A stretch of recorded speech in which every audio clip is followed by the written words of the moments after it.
Good night and welcome to season 8 of Battered Bruised, Not Broken. I am your host, Kamisha K, and I am super excited to have you here with us tonight. Why? Because we have another powerful woman in the room, and she's about to share her story of how she has overcome. And I'm super excited. Let us know where you're tuning in from. Just go ahead and greet us in the chat. Let us know where you're watching from. I'm so excited to have you here tonight. I am so excited. Can you believe that the season has just gone and started? And now we are at season 4.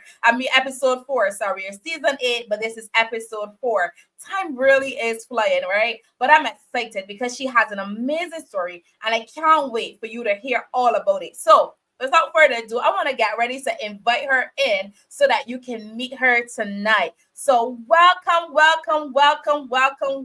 Sade. How are you? Hi, I am doing absolutely great. So happy to be here. Awesome. And we are excited and happy to have you. We're definitely happy to have you here with us tonight. And so tonight, everybody's sitting at the edge of their seats and they're like, oh my goodness, what is her story? What does she have to share with us here tonight, right? But before we jump into it, I want to start from the beginning. I want you to tell us a little bit about who you are and what you do. All right. Well, I always find answering questions of who I am to be very, very difficult. But I am a music teacher. My name is Shade Weeks. I am a kids music teacher. I'm a vocal coach. I have a passion for music and for singing, so I'm also a vocalist. Um, I am a cancer survivor as well. I am the CEO of a nonprofit organization called the All Cancers Group TT. And, I'm a movie lover. Yes, and I love to eat. I'm a foodie, so that's basically me in a nutshell: music, a cancer advocate, music, and movies. Beautiful. I love that. Whenever the women say what they do and who they are, you guys always downplay. But you do so much. You're a music teacher. You're doing all this. Where do you find the time? Where do you find the time? I'm not sure, to be very honest. I know there's a lot of lack of sleep, but we get it done. We thank God for His grace indeed. We thank God for His grace. So, Shada, you have a story, right? And I know they want to hear it, like I said. But let's start from the beginning. Let's begin to unpack that story from the Mm. beginning. Tell us where that started for you. Sorry, say that again. Let us unpack that story from the beginning. I want to tell them, how that all started. We have many stories, and there are many I'm sure you can select here tonight. But that Yes. story that we're about to share tonight, I want you to start from the beginning and tell us where that all happened. Well, so this story, I always like to start off by saying that it is somewhat of a sensitive topic, right? It started when I was like about 12 years old. So I would have mentioned at the beginning that I'm a cancer survivor, but when I started to really, experience my first, trouble or trial through life, I was 12 years old. I am a survivor of sexual abuse. I was abused by my father for 4 years of my teenage life from the age of 12 to 16, thereabout. Yeah. Wow. So you said it started, you were at 12 years old and it happened for 4 years, right up to the age of Yeah. 16. Okay, Mhm. so when this started, you being 12, I'm thinking you were in secondary school. In Barbados, we like to call that first farm. I'm not sure the Yes. terminology there, right? So Form you're one. like, yeah, okay. You're farm one. You're in farm one. And when this happened, walk us through that. When that happened, did it occur when you were at home? How did it happen? So I grew up in the country with my grandmother and all of my cousins and so on. So we after I wrote SEA, I my mother wanted to move down with my father, who I did not spend most of my childhood with, right? But they reconciled, and she wanted to move down to the south, well, San Fernando, with him. So after SEA, we moved to San Fernando with him. And everything was fine for the first few months. I started Form 1, my first term, and everything was going okay, I guess, from how I could remember.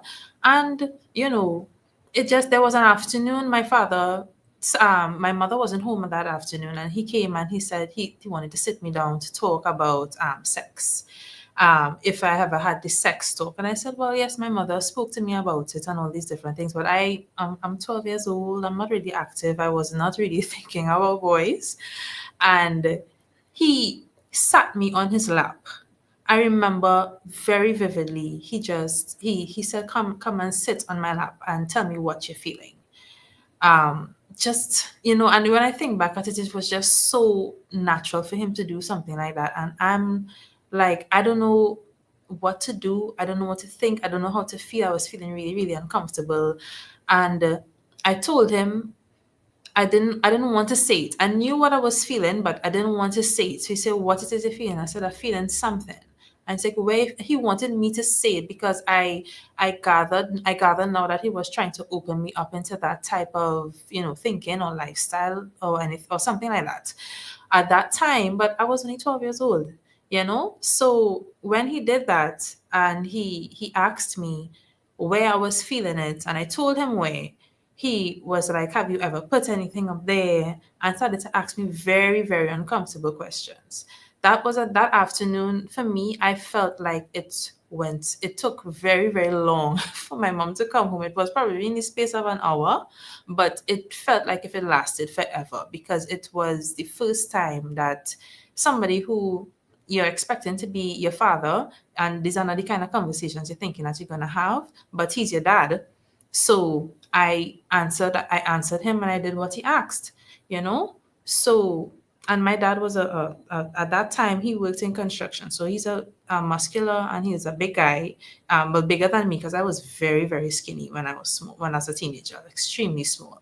So at that time, I am not, going to be disrespectful. And this is the first time I'm living with him since, I probably was a toddler and stuff like that. So yeah, when that happened, and from that day it just kind of went gradually into other questions, more questions, and then he would touch certain places and say, what you feeling there, how does that feel? Or he would put me up against the wall, and tell me how this is feeling, or ask me what it is feeling like and whatnot. But it will always be when my mom is not home, which was, to sorry to say, but a lot, very regular at that time, and it just it went from just questions and him, being asking me curious things, to him actually taking his penis out and putting it on me, trying to get a reaction, physical reaction out of me.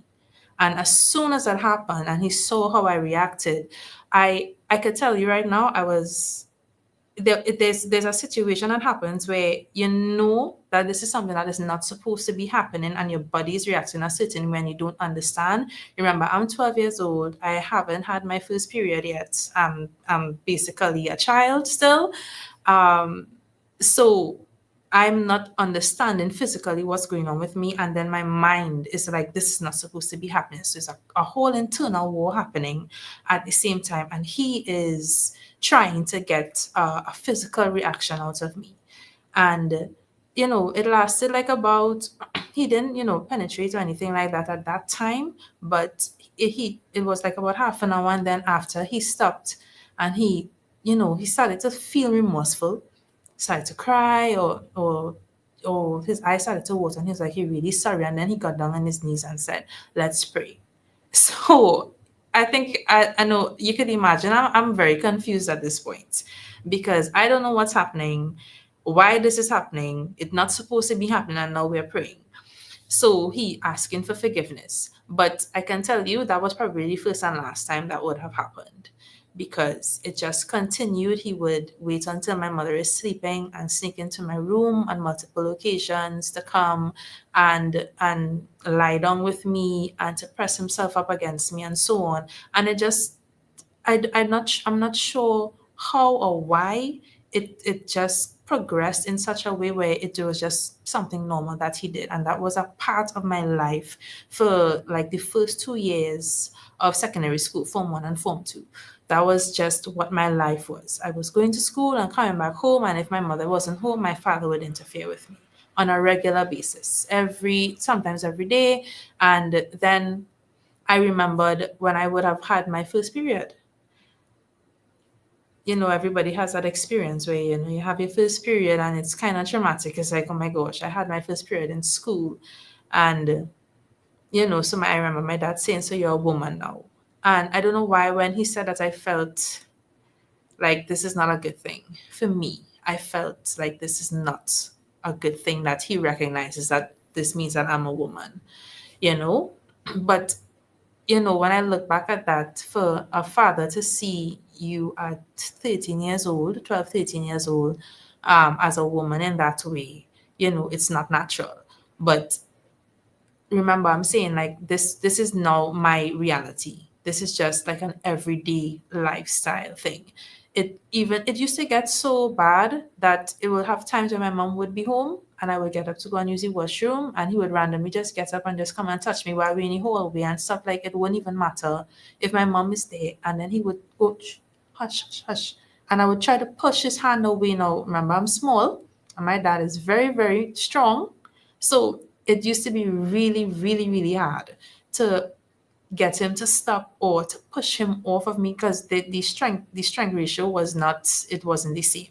And well, of course, he knew that the only time that he would stop when it used to get overbearing is if I started to make noise, and that was something that he didn't like. So somehow my mom never noticed or knew what was happening, um, because he was very, very careful. He was very particular, and I just didn't say anything. I said nothing. We would have family gatherings. We would go to visit my family, and everybody would see this happy family that, well, Sade moved from home and she live in, San Fernando now, and everything is great. I'm going to secondary school. I'm in dance. I'm doing extracurricular activities. Unbeknown to everyone that the reason I was doing it was to spend more time at school, so I wouldn't have to be at home too early. Because if I came home early enough, it would just be me and him. And I tried my best to get involved in everything. So I did dance, I did drama, I did pan, I did sports. I tried as much as possible. Um, but I remember the time before my mom would have found out. It if I look back at it now, it was just a series of events. It was either every day or every week consistently. Even if I was on my period, it didn't matter. It At one point it started. It was like, okay, I was able to say, well, I'm on my period. No, and he wouldn't. But then that didn't matter anymore. Um, I believe, my mom and my dad were having issues. They were in a common law marriage, and I don't want to speak too much on her behalf, on for her end of it. But this is just what I would have observed at home. They argued a lot. It used to get very, very loud. They would quarrel a lot. It was never physical, but he was always accused of talking to other women and stuff like that. So she was not. They weren't together as a couple, and I believe that he came to me to get what he wasn't getting from my mother. So that kind of turned to that sort of unhealthy and unspiritual relationship, I would say, between the both of us. And it wasn't something that I wanted, but I didn't know what to do or what to say in a situation like that. I didn't know who to talk to because there was no one around. And when my parents would argue, as soon as they would get into it, when it's over, she would leave. Because I remember she's not aware of what's happening at home, so she's thinking that she's just leaving me home, and going to cool off or to go out with her friends and so on. So that happened for like the first 2 years up until I was like 14.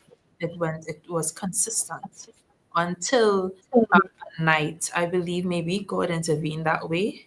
That I got up to use the washroom, and then it's like my father would wait to hear when I would come up my bedroom. It was almost like he would never sleep. he would go to bed very, very late.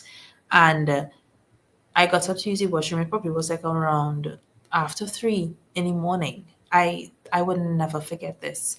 And I came back outside and he grabbed my hand and carried me to the kitchen area. We had a small house.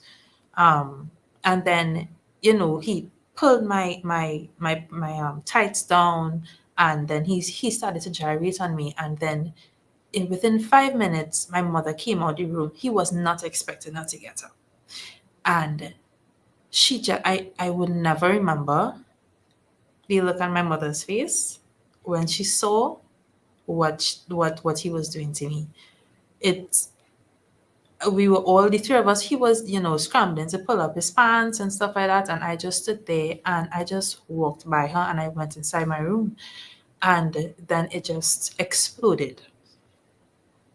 They were going at it for hours in the morning, and then I just and this is, something about myself that I realized, that even when things are we're in the middle of a storm, I have always just been a very calm person.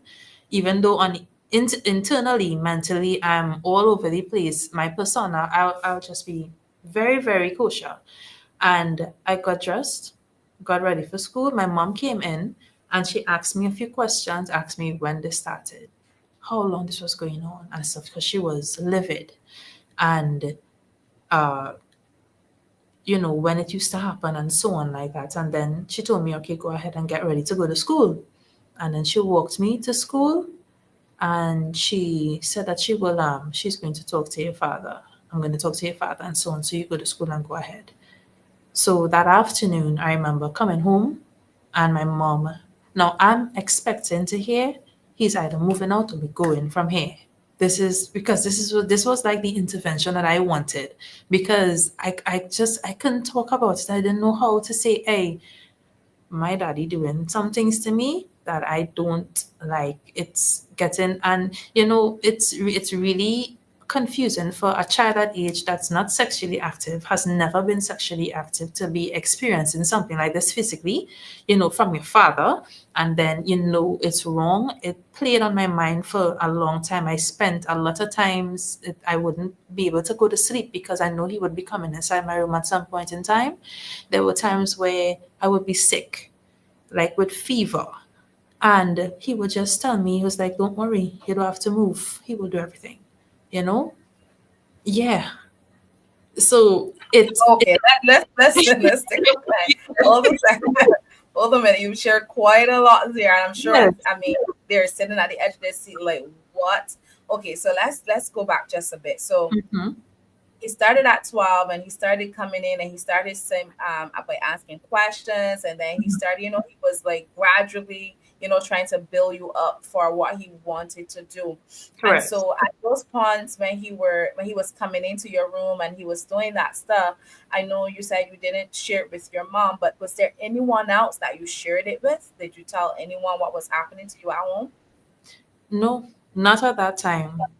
It reached to, and this is probably later down in the story where things got exceptionally bad, where that's when I reached out to one of my teachers in school. This was when I was in like Form 5, and I was Okay. about to graduate, that I would have told someone. Yeah. Okay. Okay. And so at that moment then when your mom she came and she, saw what your dad was doing, and like you said, you walked back to your room and then the two of them were in an argument. Did you hear what she was saying to him, or like how did that argument go? Was it to a point, because I know you said that you were expecting that when you came back from school that he was going to be gone. But obviously you came back and he's still here. And so did you know what occurred, or at any time did your mom say, I'm calling the police, I'm going to the authorities, or anything like that? Honestly, that didn't happen. Unfortunately, it didn't. They had, I remember her screaming at him, saying, "What it is you could do? What you doing? How it is you could do this?" And I can't remember specifically what they were saying at each other, because I remember just kind of lying on and tuning that out. I got very good at going into my mind and going into a different place to tune out when bad things were happening. And most of the times when my dad was doing that to me, that's what I did. I was in a different place, and when it was over, I would go in the bathroom and wash myself off and maybe probably cry for a little bit and then handle the next day. So that's what I did every single time. I don't know if you're familiar with a movie called Sucker Punch. You ever heard? No, So no. the premise of that movie, like sometimes the girls in that movie, she would be having like a fantasy, and she would be living that lifestyle in her mind. So that's what I did basically. I would be in a completely. There were times where he would be on top of me, and I would just wait for it to be over. He would break on me sometimes and ask me, if you like that, for me to look at it. I think he wanted me to get into it eventually, because there was a time he stayed up at night and he was looking at pornography, and he tried to get me to look at it, and I didn't want to look at it. I got up and I went inside, but then I something told me to stop and ask him why. And that was the first and the only time I asked him that. I asked him why does he do what he did to me? And then he responded and he said, "Well, Shade, why do you look at television?" Because he knew I since I was a child I was a TV pyong, as my grandmother used to say, So I said, because I like watching TV. And he said, well, that's what he does. What That's just why he does what he does, because he likes it. As blatant and as normal as can be, because he likes it. Wow. Yeah. Wow. Wow. Wow. Must have been. I can only imagine how much, that was a lot. So no, we're back. No, you find out that he's still there. Your mom didn't ask him to leave. Can you say that was the reason why your mom didn't ask him to leave? Was he the one who was a provider, the one who was doing everything in the house? Is that the reason why she didn't ask him to leave? Yes. I remember her telling me, she sat me down and she said, she spoke with him and he promised not to do it again. Like we have seen in many movies, right? That he promised not to do it again. And if it is you still want to leave, now she put the decision in my hands at 14 years old. She asked me, she's like, what do you want to do? You want to go back up home? I grew up in St. Mary's, Moruga, and she said, do you want to go back up home or you want to stay? He said he promised he wouldn't do it again. But just know that if we go back up home, it's going to be difficult because I work in Port of Spain and it's going to be hard for me financially and stuff because he was the provider, right? So when you set up the question like that and say, what do you want to do? But remember, it's going to be hard. You're not going to have money for go to school. You may not be able to go to school all the time. I won't be able to pay all the time. I am now feeling pressure. Like if I do that, I'm putting us in a situation of destitution, and I don't know what to do. So I felt, and this is just my honest opinion, I felt like if she didn't want to leave because she knew how hard it would be, and I think that was put or made a priority over my safety at that time. So we stayed because he promised that he would do it again. So, Hmm. And and then after that promise that he made, did he do it again? of course, yep, Hmm. just And probably about 4 months, maybe 4 or 5 months passed, and it started again, even more vigorously than before. And by the time I was 15, this is a year later, I would have been 15 years old. Usually I like to go to spend my August vacation. This is my anticipated August vacation because I would spend it with my grandmother at home. So that was a break. I would get a break. No matter, there were times it'd be like, you can't go up. And I was like, nope, as soon as school closed in July, I want to go back up home because I need to get away for a little while. And my extended family didn't know, but growing up in St. Mary's was my happy place, and it has always been, always will be. I This is where you would go out in the river in the back and relax and chill and had all the fruit. Like it was a big yard, and that's my happy place. So I wouldn't tell my extended family what was going on. But I didn't need to because I just felt a sense of peace and calm being around my cousins and my grandmother and my aunts, everybody in one house. I would dread the last week coming down before September school starts because it's time to go back home and go back to the regularly scheduled program. And the thing is that the last August vacation that I had when I was 15 that I spent, I came back, he came to pick me up to drop me back home. And on the way back down, I was feeling nauseous and I had to throw up. So I told him to stop the car. And I threw up because I had some doubles and I threw it up. So what happened, and this is the interesting thing, my mom said that he wouldn't do it again and he did start back. But then the relationship between my mom and I got very, very strained. It was very hot and cold. We would argue a lot. I remember a time she came in and she looked at me and she was like, you're doing stuff with your father again. Like, it was something like I instigated. And this is not to throw her under the bus because I love my mother. Our relationship has gotten so much better and we are so much more closer now. But at that time, I don't believe my mom knew how to handle that type of situation. We grew up in a time where things like that you don't talk about. My grandmother used to say, "You don't air your dirty laundry. You don't talk about those things." That is, and in St. Mary's, there were a lot of people who had those same stories where those young teenagers holding children on their hip because the mom boyfriend interfered with them, and that was normal. They would talk about it like it was a normal thing. So I think that growing up like that is what affected me and why it is I did not speak out the way I should have. And when I was coming back home from that, going back to when I was coming back from the August vacation from home, like I said, my dad would always pay attention or always listen out for when I would come up my rooms, which means he always used to pay attention to me physically more than I would, right? And I did not even realize when I missed my period for like 3 months straight because there were times that I would probably get my period and then 1 month I wouldn't get it. So I'm thinking that that's just normal, to be very honest. And we didn't have a lot of sex education and stuff like that in school. So when that happened, he started to ask me questions like, "Why are your breasts looking so big?" And stuff. Was like, "I don't know what you mean," because I stopped looking at myself. My dad made me hate my physical being for a very long time because he was attracted to me in a real intense way. So we are going back down home, and I remember he drove me to Govy Medical, and he was like, he want to go to get an ultrasound here. And we went. I remember going upstairs into the room, and the man did the ultrasound. I'm assuming that he paid because I'm not sure of the conversation he had with the doctor.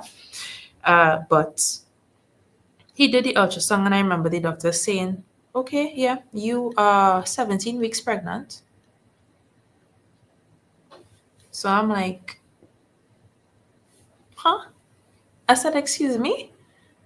He said, "Yeah, you're 17 weeks pregnant. This is past your third trimester." So, and I am skinny, skin and bones. I don't know where this baby was or where it was hiding, to be very honest, because I was involved heavily in dance at that time. We were in competitions in school. So I wasn't aware that that could have been a possibility.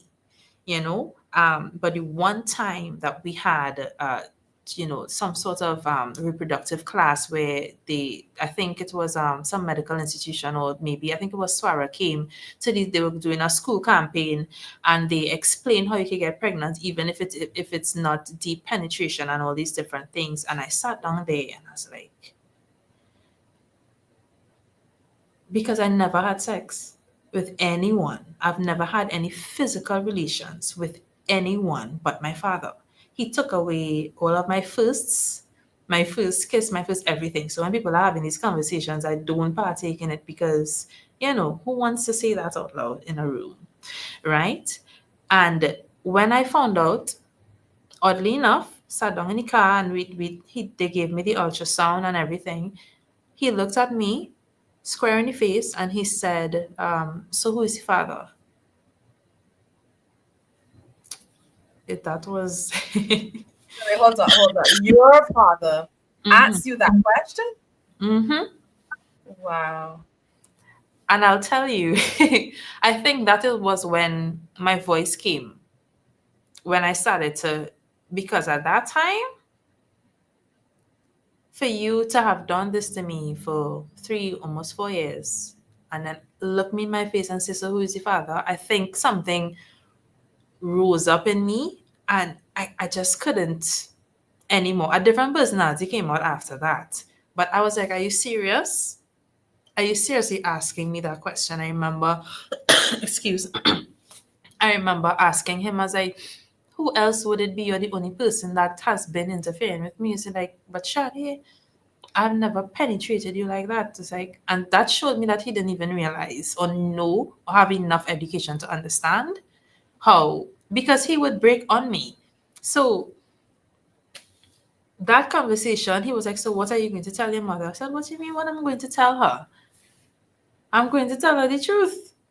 But that conversation, sadly to say, didn't go how I expected because when I told her, my mother almost lost her mind. And I didn't get to tell her directly, but when I sat down with her privately, I asked her, she asked me, she was like, so who it is? I said, Mommy, really, sit down and think about it. She said, Chad, I don't know. I said, Mom, you know. And when she said it, she was like, so he started back doing that again. And we got into a little argument about why she said I didn't tell her again and stuff. I said, and I was honest with her. I said, you weren't always at home. There were times you would leave me at home and the two of you were always arguing. And it used to get extremely heated at home. I didn't want to be home most of the time. And I just didn't know how to say what I had to say. I to this day, when I think about it, it's like I keep going back in my mind, how could I have, you know, spoken to her or hinted to her? But to be very honest, there wasn't an opportunity because of how their relationship was unfolding in front of me. It was unraveling basically. It was the arguing was so constant. I remember a time sleeping and they were in the car in front in the drive when I would hear them yelling from quite there in my room in the back of the house. So I didn't feel like I could have spoken to my mom or talked to her because our relationship was too tensed and my family members didn't know how to handle that situation because that ended up going into me getting an abortion at the age of 15, which was like a month before my 16th birthday. Wow. I Wow. was there because I know I know I went I through. was, Yeah, that was not what I was expecting. Like that's just a lot at the yeah, age of 15. Because I'm thinking, what maybe would have been running through your mind in terms of yes, you have to have the conversation with your mom, but then at the same time, if anyone else hears this story, it's like, how do you feel? Because it wasn't something that you wanted. It wasn't something that you willfully, you didn't correct. agree to this, but here this is happening, and it's like you're now having to figure out, how do I navigate this new life, the possibility of this. And so whose decision was it for you to have the abortion? It was mine. It was mine. My mom gave me the option, and sorry, I'm seeing the comments coming up on the screen. Um, she she said it's either you're going to have the child because the thing is, before I told her that it was my dad, this is how she presented it to me. She's like, it's either you tell me who it is or we'll have the child and we'll do a DNA test and find out who it is, all these different things. So I just kept looking at her like, can you really not see or figure out? And that just goes to show how my home was. It was so much dysfunction and it was so much toxicity and it was so much going on. I mean, incest in itself in a spiritual way opens up doors. I was dealing with my dad and also dealing with spiritual attacks because of that on a constant basis. I couldn't sleep. It was traumatic for me because it felt like there was a spirit that would come and actually perform sexual acts on me. So no matter the time of day or night when I would sleep. So it got really bad for me. And when we had that discussion, I said I don't want to keep it. I remember I was in the washroom and I just kept punching my stomach. I started to punch I broke down and I started to cry and I started to punch my stomach and I was like, I don't want it. I don't want it. Because I'm sitting down now trying to figure out how am I, if I have this child, how am I going to explain to my child that your father is your grandfather and also my father, and how it was too much. I felt like if I was imploding from the inside. And I did not know how to express it. I didn't know how to talk about it. I was praying and I was like, God, take this away from me. And weirdly enough, at that time 98.1, the radio was always a 90.1, and they were always playing this commercial where if certain popular figures in history who would have if their parents aborted them, they would not be here, and I kept hearing it every single time. And when I heard that, I was like, I can't do that. I can't have this child. I cannot do that. So we ended up setting up an abortion in Aranguez. So the doctor, I think it was like about $6,000 or so. And that probably to date, and this is after dealing with cancer and beating cancer, going through surgery, going through chemo, everything. To date, that was probably the most physically painful experience I would have ever gone through. I had no one in the room with me. When I went to get the initial conversation started with the doctor, he boasted and he was like, yeah, he has done abortions for 12-year-olds that were 9 months pregnant, so it's not a problem. Yeah, he could do that. And when we went in for the procedure, it was my mom couldn't come in. My grandmother came down with me because they knew what was going on. They had to, because I was so far along as well, they had to burst my placenta and then induce labor. So they do that and then they send you home, right? But when they do these things, they have you in stirrups, so your legs are up there. Mind you, I'm 15 by myself and with a male doctor, and then there's a nurse. So they have you in stirrups, and they sent me home and they said that the way to do an abortion for a child this size, because they would have done the ultrasound, which I didn't look at. I couldn't look at it because I didn't want to feel guilty because I know what I was about to do. And they send you home to have it naturally. And then you come back, So, but it didn't happen because I was never, fully penetrated that way. So I was very tight, and it was very hard. I was bleeding a lot. I was in excruciating pain. I remember just screaming. My neighbors probably heard me screaming. And I remember my dad coming to the room saying, Shade, you have to make so much noise. What? Dad of the year. Wow. Yes. So that it didn't happen. And I think that really started to kind of plant a seed of resentment towards him and hatred. Like I started to hate his person, the sound of his voice, like how, like, I am essentially doing you a favor, because if I was to only go to a police station, you know one of the things that stopped me from doing that is because I knew my mother um, would have gotten questioned about it as to why she did not do anything. And I was thinking of my mom. I really was. I didn't want it to be that she would have gotten implicated as well as the other guardian in home, and I'm a minor. So I also did it because I didn't want it to tear things apart and her having to go to jail. I didn't know what would have been the implications of that. So I kept it away from going to the authorities. But when I went back to the clinic, because the child did not pass, it didn't happen. It was just a lot of blood and a lot of screaming. I went back to the clinic and they said, well, we have to pull it out manually. And that means it coming out in pieces. So they put you back up in stirrups. And the nurse is there just holding my hand and she's like, just squeeze your hand, squeeze my hand whenever you need to.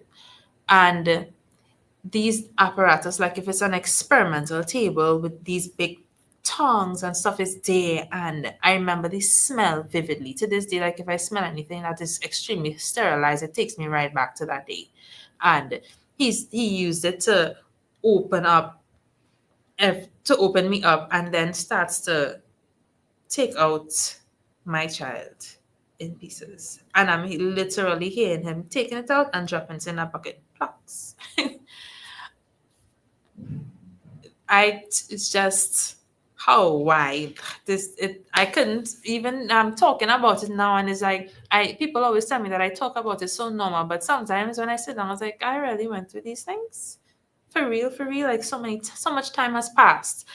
And it's almost sometimes surreal that I have these types of stories against persons who would probably grow up and go to the mall with the dad and they'd buy ice cream, and the dad kept them from boy didn't want them to go dating with boys because it was protective. Like I didn't have that. My dad told me that if I have a boyfriend and if I don't have sex with him, I'll lose him, so I have to do it. I didn't get that father.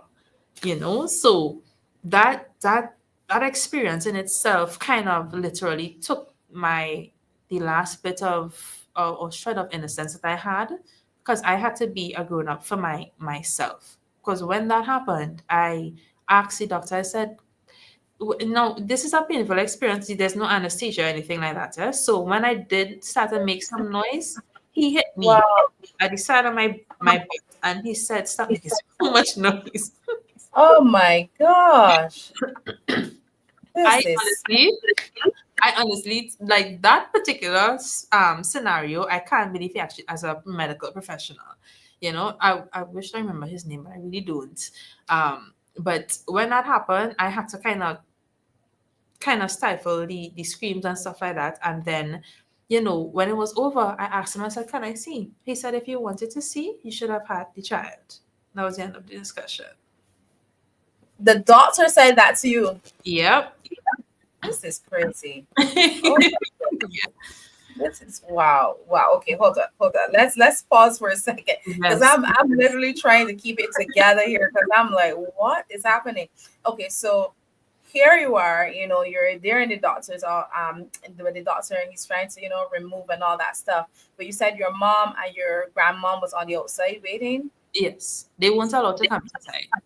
Okay. And so was your grandmother aware of who impregnated you at that point, or how much did she know about the situation? No, she didn't. Only my mom knew.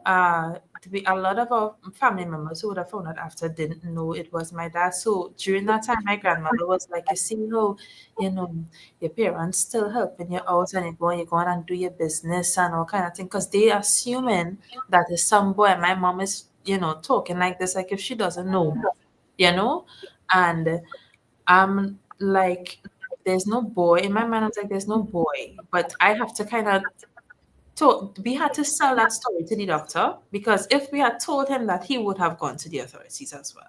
Right. So we had to, when the doctor asked me, did you have sex with someone? I had to say yes. I had to make it sound like, I was with somebody.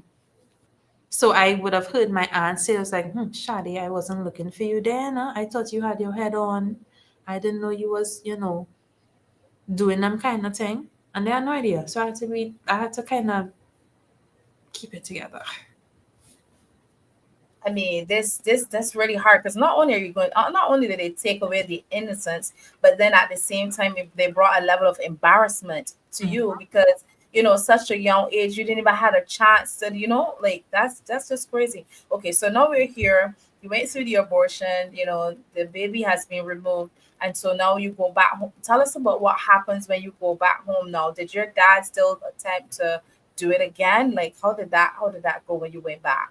Well, uh, apart from the recovery of that being taken, sometime I was away from school for a good month or so, right before about a month, because my birthday is the 29th of November, so I would have gone back out to school. That's like about a week before like mid November. So, but while I was recovering, it was really, really painful. I couldn't walk upright for a while, but I remember I was supposed to go to school earlier, and I couldn't emotionally, I couldn't handle it. I got up and I was just crying. I was just crying. I was just crying. And I was like, I want to go up home. And I asked to go up by my grandmother for the while and stay. My dad didn't try to come anywhere near me after that because he knew physically that I wasn't, and I feel that that's why I felt like that was why he stayed very far away from me. He barely spoke with me. My mother didn't really interact with me as much. So I just wanted to go up home. That's my happy place. That's where I wanted to go. And but the thing is, now when I went up home, I'm hearing my aunt and my cousin them showing. It's like, what she doing here and thing, and so she do things with whoever, and now she come up thing. And I think like at that moment I just couldn't handle it anymore. So while we were sitting in the gallery at home, I said, I know you all talking and saying something, I just need to let you all know something. I didn't just have sex with some boy or I was never that reckless type of child. I was never focused or thinking about those things. You know? It was Conrad. That's jeez, I was supposed to say his name. Sorry, my bad. But it was my father. Right? And they just looked at me like, what? Shade, you joking? My aunt was like, Shade, you joking? I said, no, I'm not joking. I said, he's been doing that to me since I was 12. And there is as shocked as they were, their response was very similar to my mom. So what do you want us to do? You want us to stop talking with him or whatever? Like they were asking me like what to do. They were asking me. And I realized in that moment, like I'm around or surrounded by adults, yes, but they are not equipped to help me the way I need help. So I knew very, very early on that I couldn't get the type of help that I needed from my family members. And it's no fault of their own. Sometimes a lack of education and a lack of knowledge. These things, when you grow up in that neck of the woods, they don't talk about those things, so they grow up with the same mentality. So it's no one's fault per se, but at the same time, just natural thinking of let's try to see how we could protect Shadi is all I was looking for. How could we protect her? Because look at what she's going through. This is happening while they are well away from me, and they are not aware of what's happening, and it's like, how could we protect her? And that didn't happen. There was no measures put in place. My Sweet 16 came. My dad was the person that put together some get together with food and cake and stuff for my Sweet 16. And my aunt would come and say, you see how after all that you put your parents through, they still do something for your birthday. I could not believe what I was hearing. It was things just make you want to explode. Like, no, I felt like nobody was paying attention. No one was paying attention. They were just looking at the circumstances and looking at if people find out what they want to say, look at thing, and you do air dirty laundry and all these different things, and this mentality of just keeping things in house and suffering in silence and not saying nothing and acting like if it's normal was my life. I mean, this is on a whole nother level. I mean, of course, we understand that a lot of these things too are spiritual wise and so on. But as you grew up older and you got to an age where you can make decisions and you can move on, how did you seek help, or when were you able to seek help, or did you even get the help that you needed so that you can deal with that? Because nobody was there to really help you to, to deal with all that stuff that you had to go through. Well, when I finished secondary school, coming on to the end, one of my teachers knew, and she was someone that I could have always gone to just chat. When she said anytime I need to come and talk, just come, and she would. I think she would have had initially a discussion with my mom, but she was there for me. She would always check in on me, and when I graduated secondary school, I sometime after my mom and I were looking for, a church to attend. And I ended up, after going through different churches, we ended up getting invited to the First Church of the Open Bible. And that is where I started to make friends. And I met my friend's mom, Miss Kit, who has, since passed away. She i she was the spiritual mother, the mother that I needed at that time that my mother couldn't be. uh, I attribute a lot of where I am today, even with my pursuit of music. She told me I have to pursue this. And she was the one who paid for my vocal lessons and my music classes and stuff at first. Because when I told her about what was going on at home, she looked at me. I remember we were in the parking lot of the church, and she said, "You're my daughter now, right? Yeah, I've adopted you. You're my daughter now." She paid for counseling. She said, "You have to go to counseling." She paid for my counseling, and she took an investment in my life. And after that, the rest, I could have always leaned. If I wanted to talk, she would pull up, drive her car, and come down by me, and we would pack up, and she'd listen to me vent. She'd listen to me cry. She would pray with me. I wasn't like, committed in Christ then, but she would always pray with me to help me figure out, how to live a Christ-like life, and understand that, God still loves me and stuff, because I was still in a place where I felt like God could have stopped that from happening. And I wanted to know why he didn't, and why he allowed me to endure that for so long, to that extent. Because even after the abuse, there was one time that my dad tried to come to he tried uh, and he came with $100, and he put it on the table, and he tried, and I told him no, and I literally made noise. I made noise, and he was like, "Why are you getting on?" So I said, "Are you serious?" I said, "Do you know what you put me through? Do you know what you put my body through?" I felt like if my dad didn't understand the extent of what he did and how it affected me, even years now, even to the present day, I could tell that he still doesn't understand what he did and how it destroyed me on the inside, and how long it took for me to kind of pull myself together and allow God to kind of put pieces back together for me to be where I am today, to be able to talk about it. Because I can tell you, in my 20s, for most of my 20s, it was a time of recklessness and trying to find something that was to fill something on the inside that only God could have filled.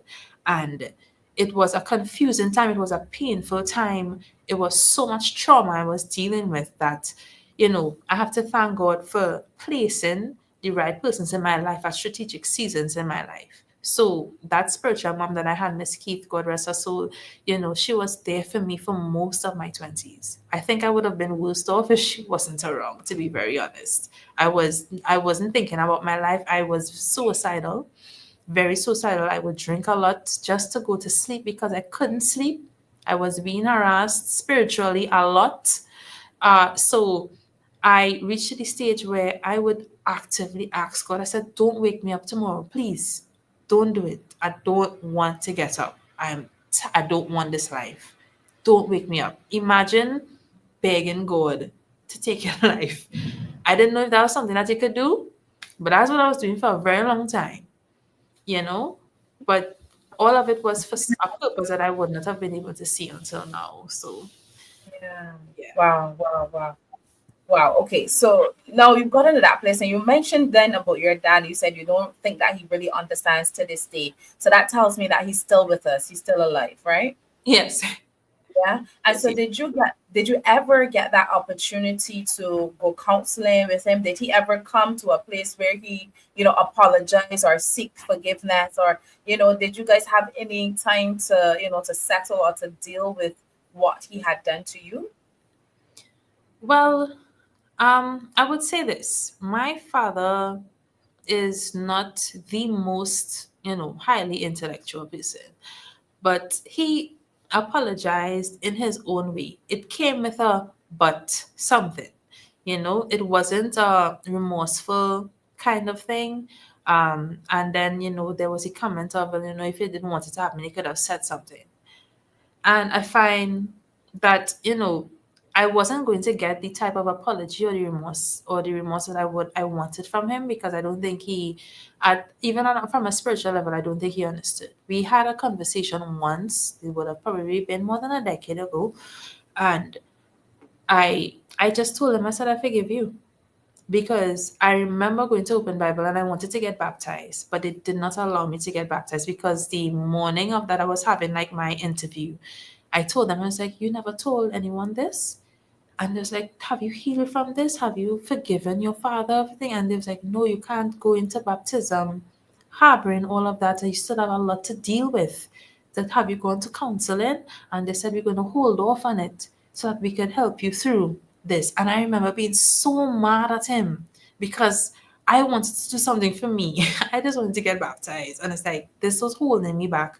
But I'm glad that they did they did it that way, because I was holding and dealing with so much and harboring so much unforgiveness. I actively thought about suicide, and then I actively thought of how I would physically hurt him. You know, both him and my mother. The plan was to do it in such a way where they would both find me and leave notes for them to understand why this happened and how much it was their fault. And I think the day that I was thinking about it the most, a friend of mine who also he passed away uh, early last year.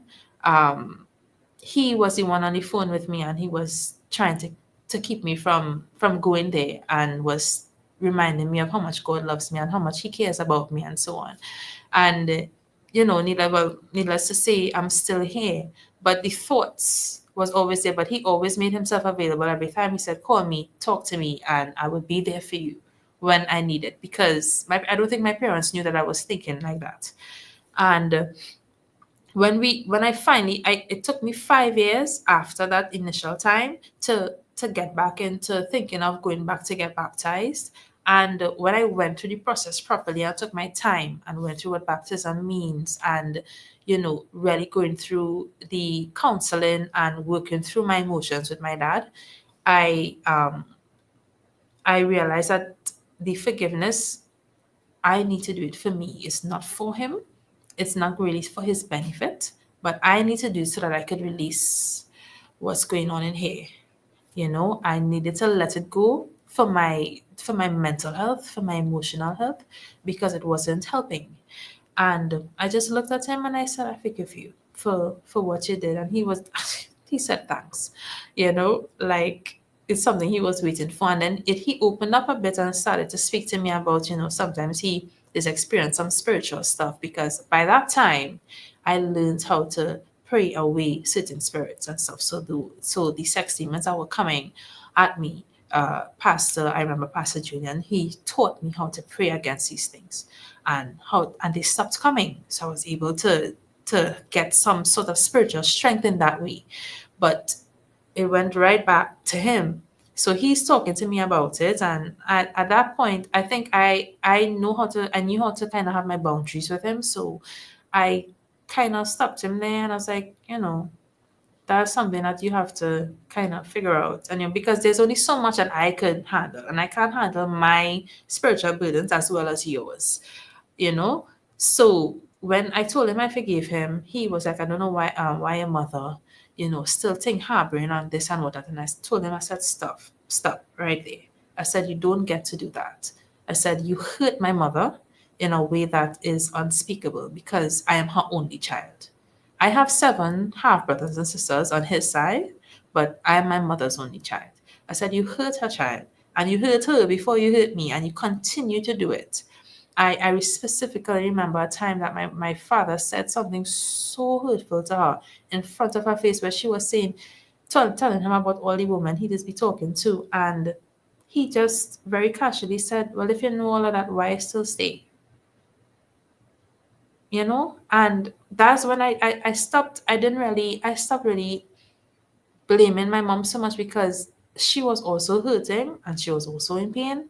And for years, she harbored not being able to do the best for me that like she should have.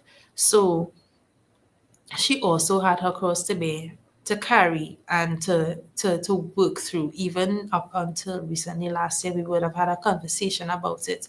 And there was still some things that she didn't realize that she had to apologize for not doing anything, just for us, for our relationship to mend, that I needed to hear, because we are in a much better place, especially after her having to take care of me during cancer. you know um it brought us closer together. It opened up the doors for us to talk. But with my dad, we she put him out of the house after a couple of years after. And our relationship, he tried to keep in contact sometimes, and it stayed when I was working in Port of Spain. But then he would try to contact me and talk to me and interact with me very, very normal, like if nothing happened. So he would want to come and hug me, but physically my body sort of started to tense up and whatnot every time I was around him. you know so to answer your question, he apologized in his own way.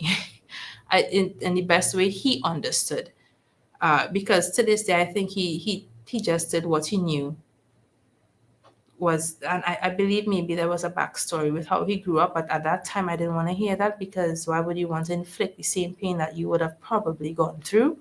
And I Yeah. didn't want to hear that, because I didn't want to put myself in a situation to feel, to excuse what he did, because I have a tendency to do that with people when they hurt me, like to find a reason to be like, okay, well, I understand, you know? So yeah. Yeah, yeah, yeah. And I'm glad that you were able to, well, no, you can spot that. And it's clear that, yes, it was something spiritual there. But like you said, that doesn't give him the right. He still had a choice and he chose to do it, which obviously was wrong.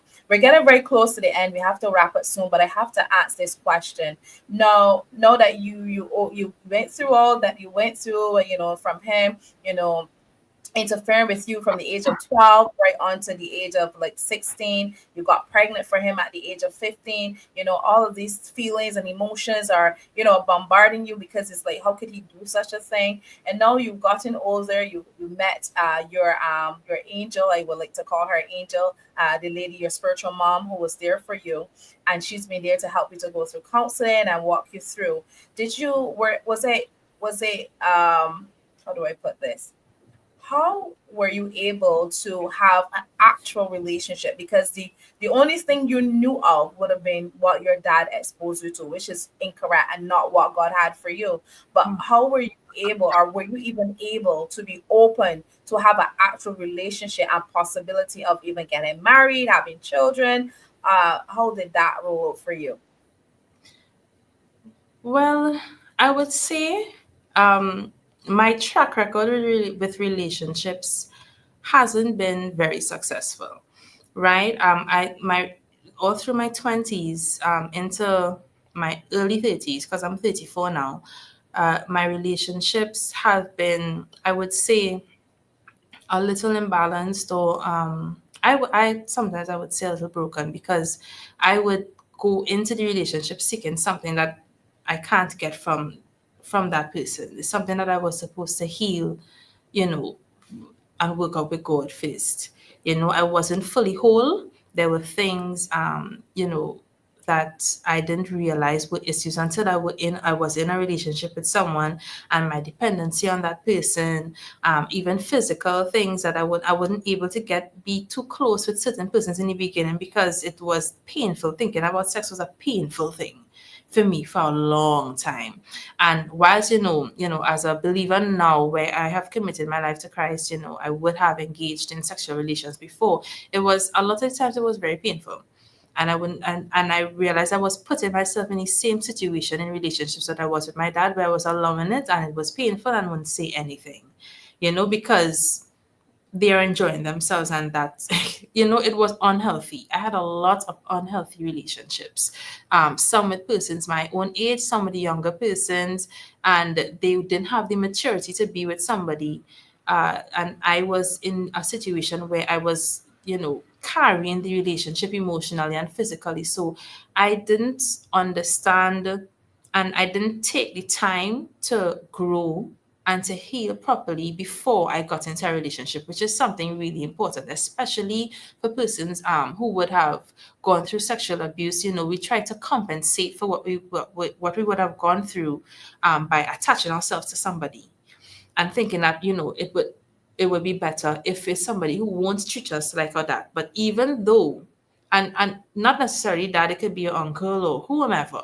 right? But it doesn't necessarily mean just because the person that you're in a relationship with that is not treating you like your abuser means that it's healthy, because there's a codependency that happens emotionally and physically that they can't help you with because they don't understand the trauma that you and the mental trauma that you would have gone through. So it puts strain on the relationship, and then I think I would have started to spiral and went from relationship to relationship, you know, and it didn't really help me. So now I'm in a place where I'm not in a relationship with anyone, but I am being taught, God is showing me what a real relationship is supposed to look like based on what my relationship with Him is and how He loves me, right? You know, uh, God is showing me, through loving me and how He cares for me and how He thinks about me, how intentional He is about my life, even with the things that I have gone through, where He has brought me from, and the experiences that I would have had, and the opportunities I would have had because of those experiences.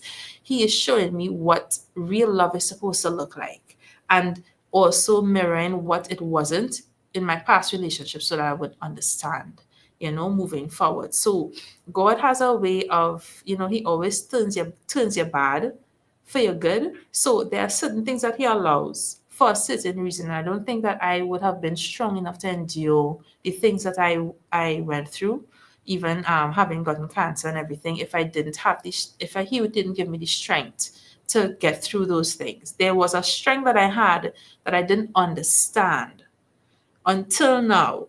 I was not in Christ when I was a teenager at all. I was not praying like intentionally, like I knew God or seeking Him in His Word or anything like that, like I am now. But I understood that God placed in me a strength that allowed me to endure that season out of, and not getting any STDs or anything like that, or even dying. He played. There was a kind of there was an undertone. There was a way that I was able to handle that situation. That when I look back, I was like, that's not a normal thing. That has to be something supernatural that God put in me to keep it together. You know. So now I am hopeful that the right person will come along. It has to be a person that would understand, have the wisdom, uh, seek God's wisdom to understand how to love someone like me. Not that I'm like, some sort of alien or anything like that, but I have been through things where I need someone who can understand my strength and give me that space to be soft and not have to be, the strong person all the time, because I've lived my entire life being the strong person for myself in and out of seasons where I would either been alone or had the support of, people from church or close friends that would have come along the way and so on. So, it's a hope that I would find the right person, to come together. Yeah.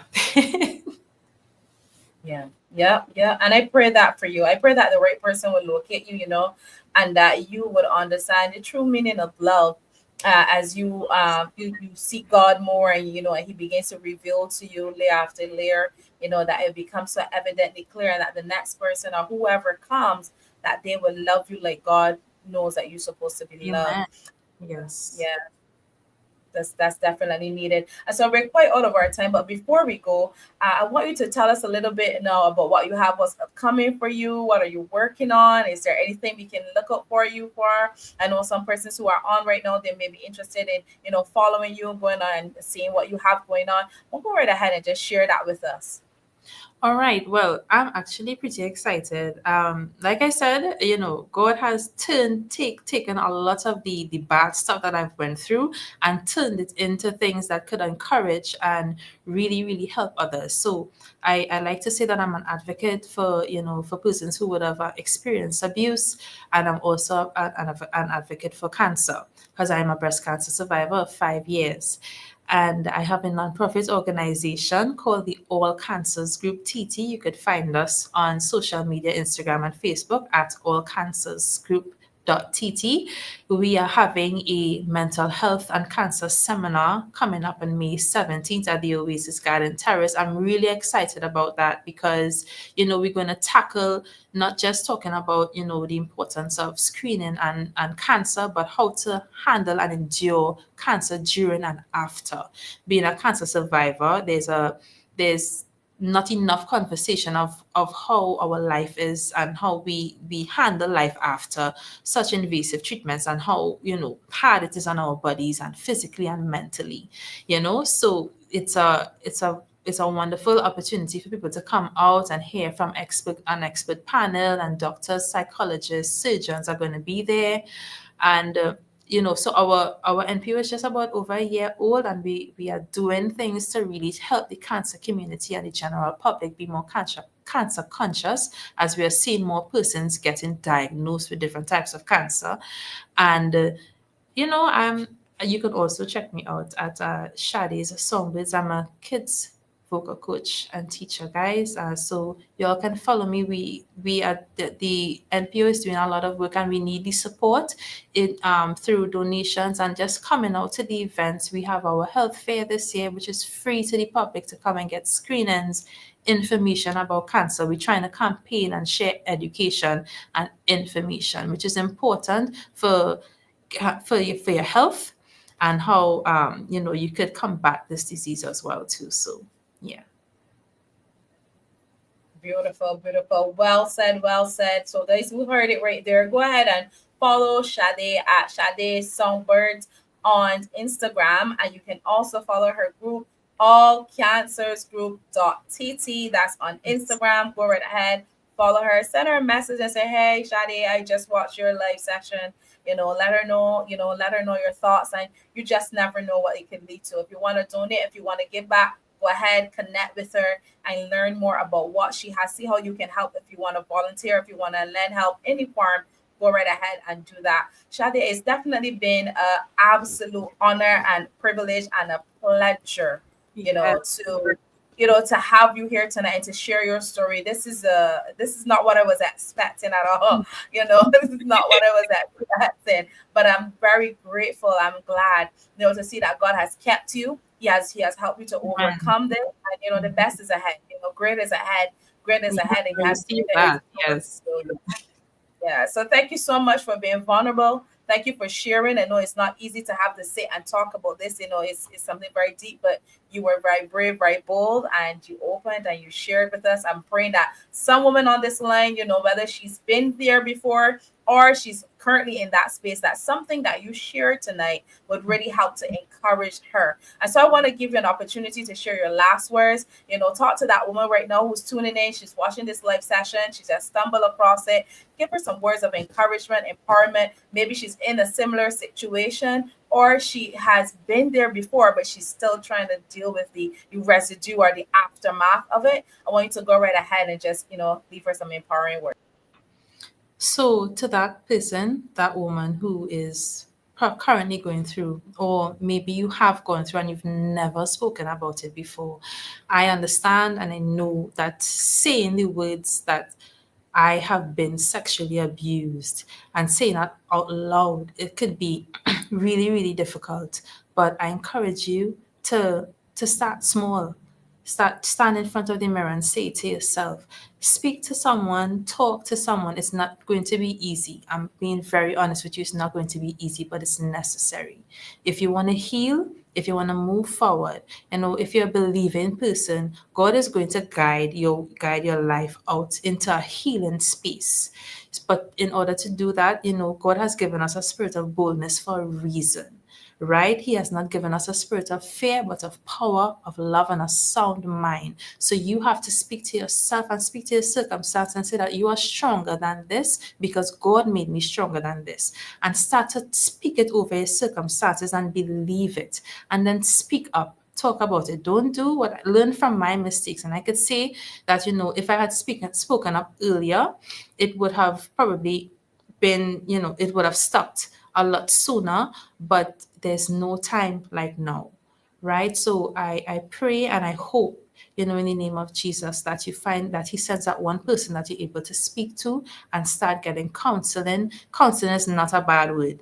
We all need it. It's really, really important that you get the counseling and the help that you need to help you navigate the emotions that comes with sexual abuse. It's not easy. It's a very complicated thing. So seek help and know that you have support, and God is always there. God has given you the strength that you have no idea that you have inside of you because you're still here. So even though you may be experiencing it now or it may be after, know that the fact that you're still alive meant that God gave you a strength that you are yet to tap into. So I hope and pray that this interview here, that it encourages you all to speak out and to get the help that you need. And you all can reach out to me as well too. It's not a problem. Amazing, amazing. Thank you so much, Queen. Thank you so much for sharing tonight. Thank you to those persons who were able to tune in tonight. Thank you so much for being here and for being a part of it. You've been chatting, you've been sharing your comments in the comment section. Thank you so much for participating tonight. I want you to go right ahead and just share this link with a friend, with a family member. You just never know. Share it with a co-worker, share it with someone from our church. You just don't know who needs to hear this tonight. It may be something that can help to free them.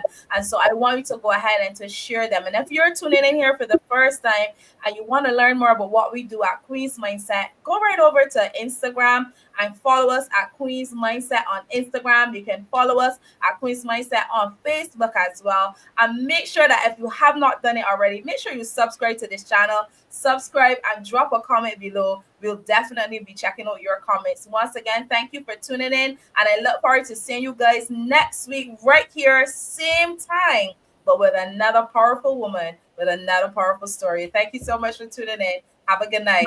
Bye. Bye.